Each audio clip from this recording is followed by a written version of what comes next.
My name is Trey Coffey, and this is my perspective. So what's the state of patient safety in Canada? Well, the patient safety movement that, as we know it, was launched about 15 years ago when, because of some cases in the media and because of some research, the public became aware that in the US at least, about 100,000 Americans were dying a year related to medical error.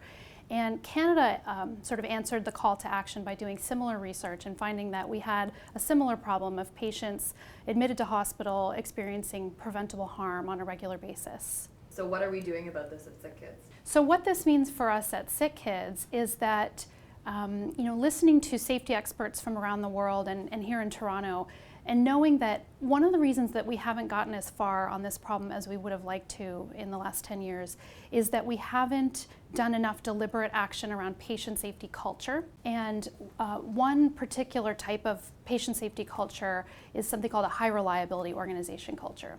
So we've launched an initiative called Caring Safely, in which we're going to follow a set of discrete steps to move towards a high reliability culture. So we're engaging everyone from board members to executives to clinical leaders, non-clinical leaders, parents and families, and really we're engaging all of our staff in this initiative. So what does this mean for the public? Well, I think a lot of folks either have been in hospital or they themselves or a loved one at some point will need to use hospital services.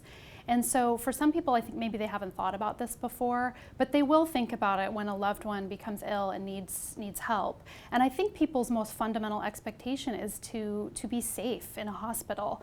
And I think that we have a huge responsibility to work together to ensure that we meet that expectation.